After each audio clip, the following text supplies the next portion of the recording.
आता आपल्या आवडत्या मालिकेचे संपूर्ण भाग मालिका प्रसारित झाल्यानंतर लगेचच पाहू शकता फक्त सन नेक्स्ट वर. भारतातील प्रेक्षकांसाठी मोफत सेवा. आता आपल्या अच्छा,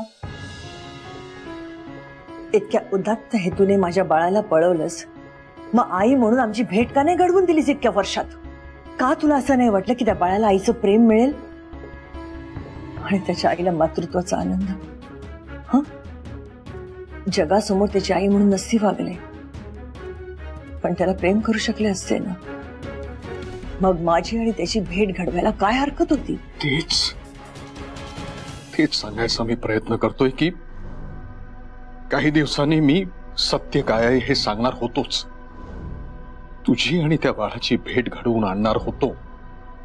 फक्त तू जगासमोर त्या बाळाची आई नसतीस. हे सगळं अरेंज करणं माझ्यासाठी सहज शक्य होतं, पण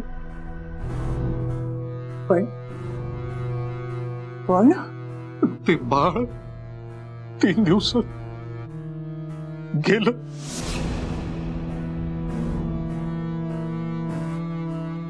माझा मणी जिवंत आहे आणि तू फक्त स्वतःच्या स्वार्थासाठी तो 3 महिन्याचा असताना गेला असं खोटं बोलतोयस. किती अधोगती झाली तुझी माणूस म्हणून, बाप म्हणून.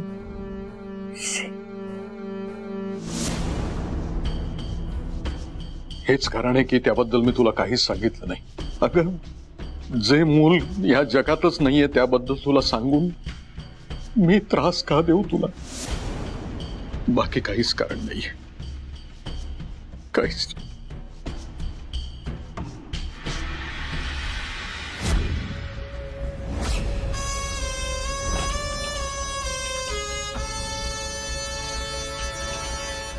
खासदार सरपोतदार, उद्या जरी तुमची खासदारकी गेली ना तरी सुद्धा अभिनयात तुम्ही नक्कीच करिअर घडवू शकाल. इतका बेमालूम अभिनय केलात तुम्ही आज. पण तिला पटलं हे बरं झालं. मणी सर, तुम्ही अनाथ नाही आहात.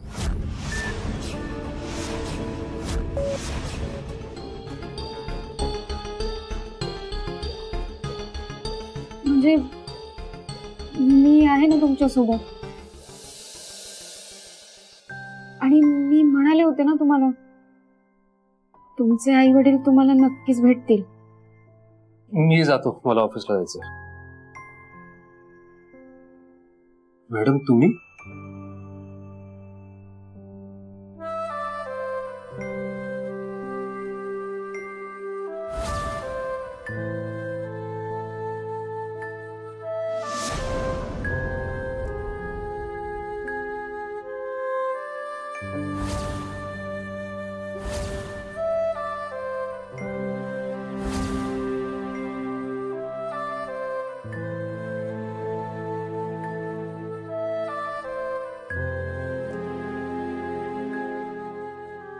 मॅडम काय झालं?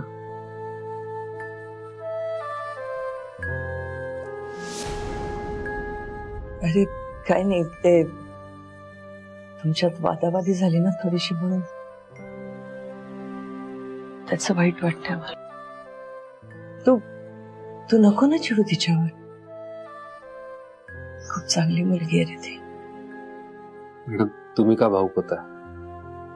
तुमची काही चूक नाही त्यात. खरं तर माझं चुकलं. मी काल तसं बोलायला नको होतं. मी पण ओरडले ना तुला. जास्तच बोलले ना रे बाळ.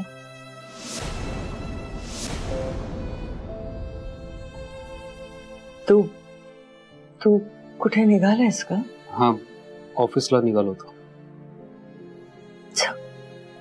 येतो.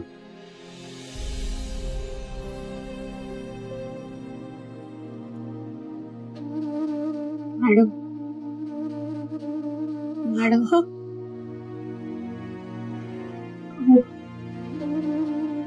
तुम्ही त्यांना सगळं का नाही सांगितलं? नाही स्वानंदी,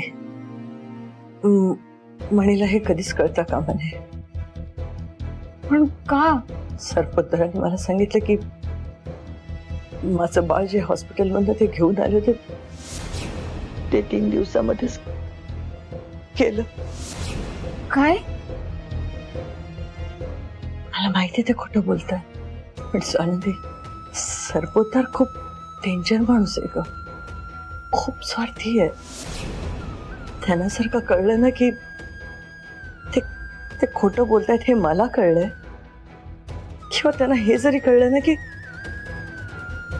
मणी माझा मुलगा हे मला माहिती आहे, तर ते मनीच्या जीवाचं बरं वाईट पण करतील ग. निदान मी आता मणीला बघू शकते ना, बोलू शकते मी. मला वचन दे स्वानंदी, मला वचन दे, तू कुणालाच हे कळू देणार नाही. मणीला तर अजिबातच नाही. मॅडम पण प्लीज.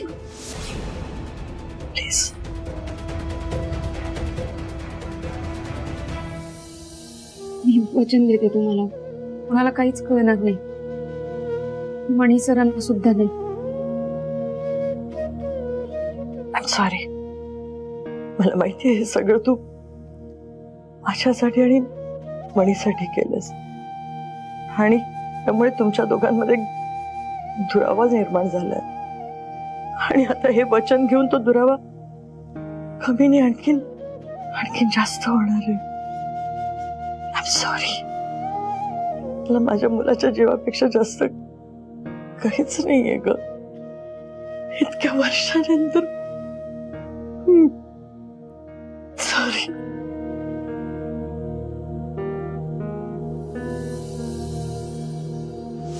थँक्यू.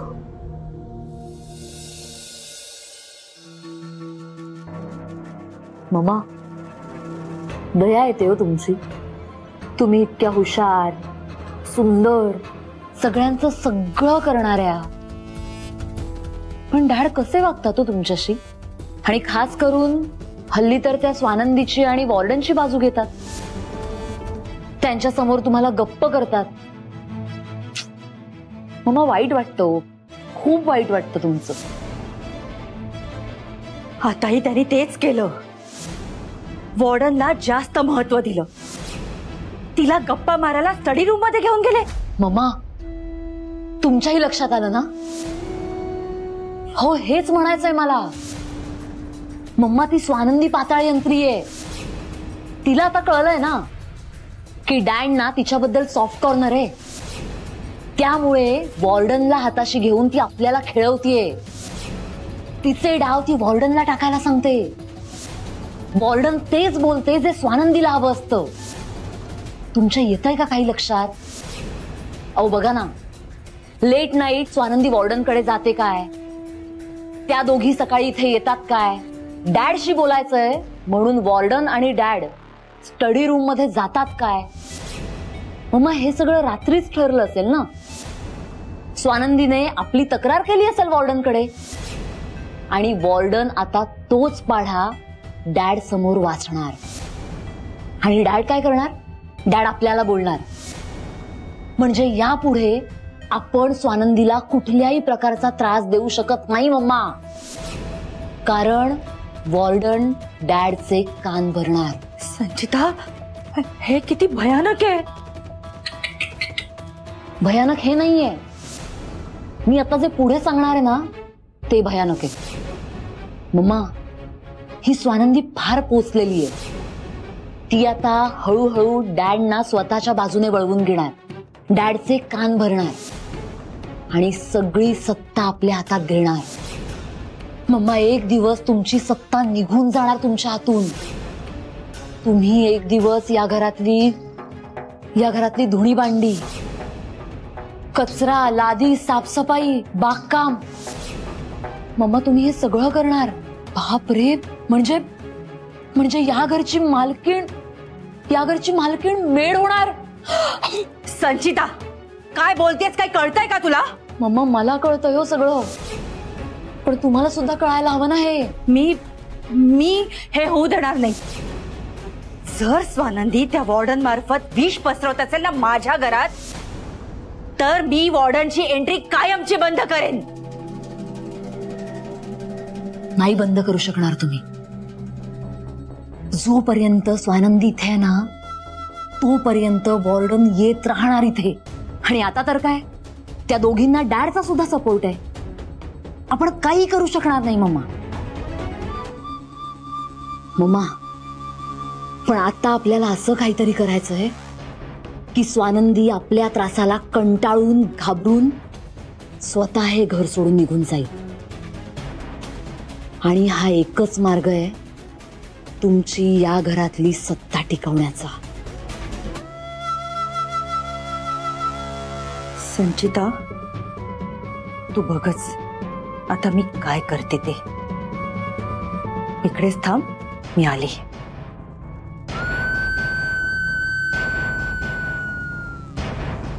क्या बात है संचिता. स्वानंदीचं बाळ संपवणार मी, पण आरोप मात्र येणार या चिडक्या मम्मांवर. वाव.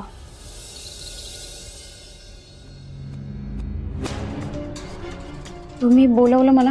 स्वानंदी, आता आली आहेस तर आमच्या चहा नाश्त्याचं बघ. आणि स्टडीमध्ये चहा हवा असेल नेऊन देतो. आणि मग केर लादी सगळं काम कर, स्वच्छ काम कर. हा, चला लागा लागा, कामाला लागा. अशी पुतळ्यासारखी उभी कायस, कामाला लाग. हो, करते. स्वानंदी, तुला कामं करायला नकोत म्हणून वॉर्डनकडे जाऊन आमच्या चहाड्या करतेस. मग ती लगेच येते साहेबांकडे आमची तक्रार करायला. मॅडम, मी घरातल्या गोष्टी बाहेर नाही बोलत. हो का? मग ती फडतूस बाई इकडे कशाला येते? आमचा अपमान करायला? तिला ना घर ना संसार, म्हणून दुसऱ्यांच्या भरल्या संसाराला आगी लावत फिरत असते ती. मॅडम, वॉर्डन मॅडम तशा नाही आहेत. मी रिक्वेस्ट करते तुम्हाला, प्लीज त्यांच्याबद्दल वाईट नका ना बोले. ओ, इतकं झोंबलं का ग लगेच तुला? पण स्वानंदी, तूच सांग ना मला, जिच्या संसाराचा पत्ता नाही, जिच्या मुलाबाळांचा पत्ता नाही, तिचा दुसऱ्यांचे भरले संसार बघून जळफळाट होणारच ना ग. संचिता मॅडम, तोंड सांभाळून बोला. आणि काय माहिती हो तुम्हाला वॉर्डन मॅडम बद्दल? तुम्हाला जर वॉर्डन मॅडम बद्दल काहीच माहिती नसेल ना, तर वाईट सुद्धा बोलायचं नाही. हा, तुझी इतकी हिंमत माझ्यावर आवाज चढवतेस या संचितावर? स्वानंदी,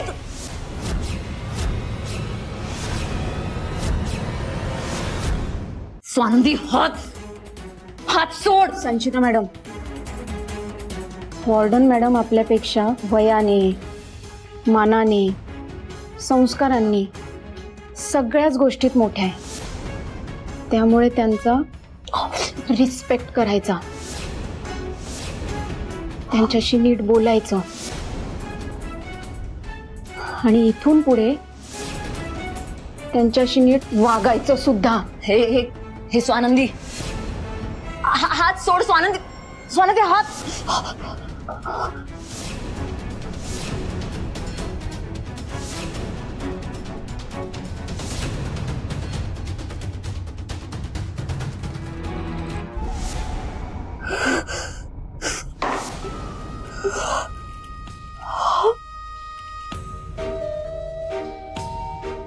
स्वानंदी, चूक केलीयस. माझ्यावर हात उचलून खूप मोठी चूक केलीयस. या चुकीची शिक्षा तुझ्या हाताला नाही चुकवायला लावली ना, तर नावाची संचिता नाही मी. नाही नाही नाही नाही, मी कशाला भेटू रे मणी? तू आहेस ना, ती फाईल बघ अँड डू द नीडफुल. हे बघ, आपल्या पद्धतीनं काम होऊन दे म्हणजे झालं. ठीक आहे? ठीक आहे, मी बघतो, बोलतो त्यांच्याशी. ये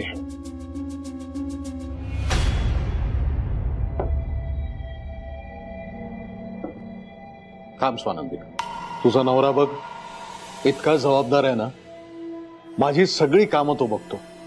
मी काय म्हटलं त्याला की अगं लहानसहान कामांमध्ये मला इन्व्हॉल्व करू नकोस, माझा तुझ्यावर पूर्ण विश्वास आहे, तू ते काम कर.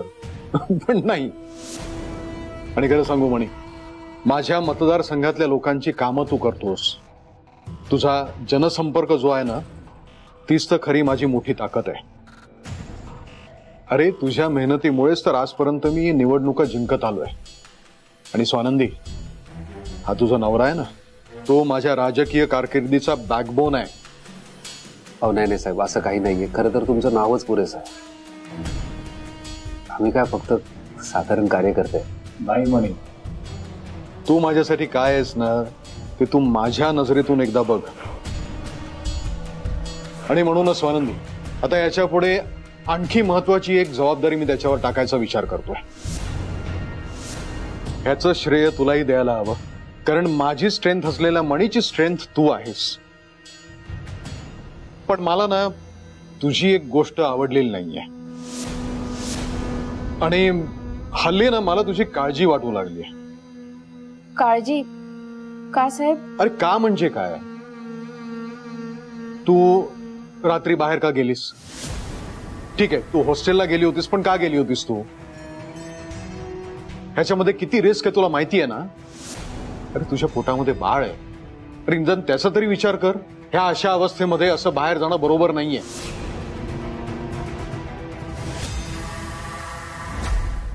आणि म्हणे तू, ह्यात तुझी पण चूक आहे. तू स्वानंदीला एकटीला का जाऊ दिलंस? तू का नाही गेलास तिच्या बरोबर? आणि स्वानंदी, तुलाही स्वतःची काळजी घ्यायला हवी या अशा अवस्थेमध्ये. कळतंय का मी काय सांगतोय ते? आता ह्याच्या पुढे याशी रिस्क घेत जाऊ नकोस. सांभाळ स्वतःला. साहेब थँक्यू. खरंच थँक्यू, तुम्ही आमची इतकी काळजी घेता. नाही साहेब, तुम्ही जो आमच्यावर विश्वास दाखवतात तेच खरं तर आमचं पाठबळ आहे. त्यानेच आम्ही मोटिवेट होतो. थँक्यू. त्यांना सारखं कळलं ना की ते खोटं बोलतायत हे मला कळलंय, किंवा त्यांना हे जरी कळलं ना की मणी माझा मुलगा हे मला माहिती आहे, तर ते मणीच्या जीवाचं बरं वाईट पण करतील ग.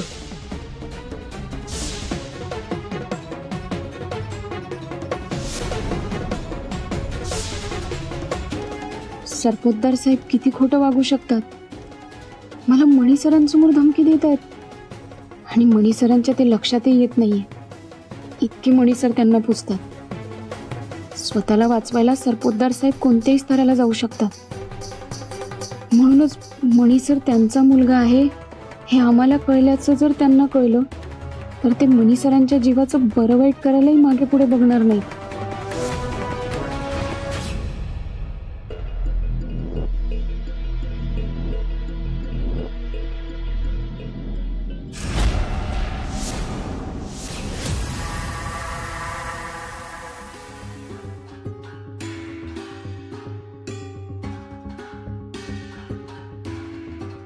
नाही, सरपोतदार साहेबांना हे कधीच कळता कामा नये की मणी सर आणि त्यांचं नातं मला माहिती आहे. मला काळजी घ्यायला हवी.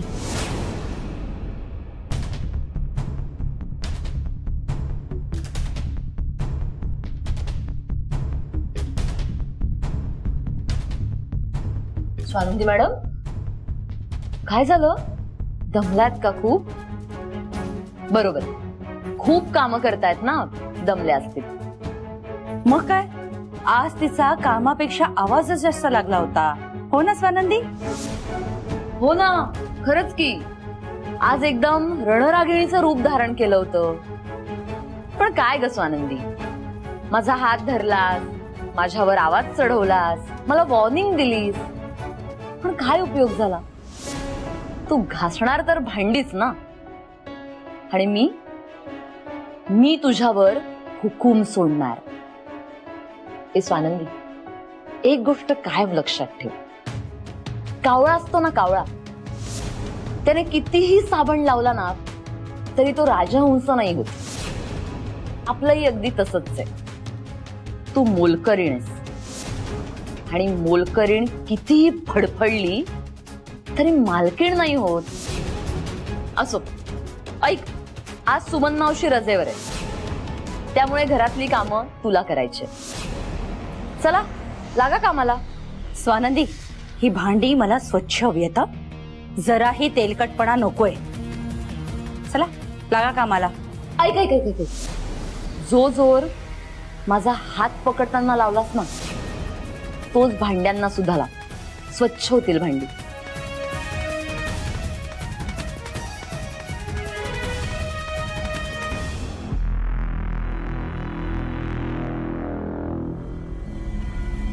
स्वानंदी इकडे इकडे इकडे. चल चल चल. हे बघ बघ इकडे.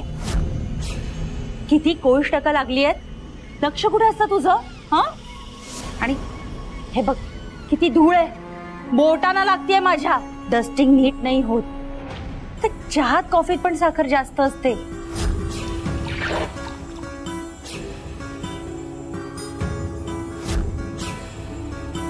काय विचारतेय मी? स्वानंदी ही भांडी सुद्धा घास. लाग कामाला. चल. चला पटापट भांडी धुवून घे. हा. आणि मग राहिलेली कामं कर. मम्मा आपल्याला पण खूप काम आहेत. निघूया आपण पण.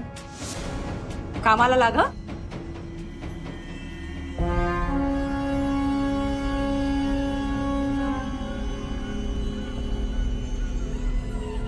काय म्हणाले होते मी? सगळा हिशोब हिला चुकवावा लागेल. पहिला हप्ता वसूल करते म्हणून. आता फक्त मज्जा बघा तुम्ही.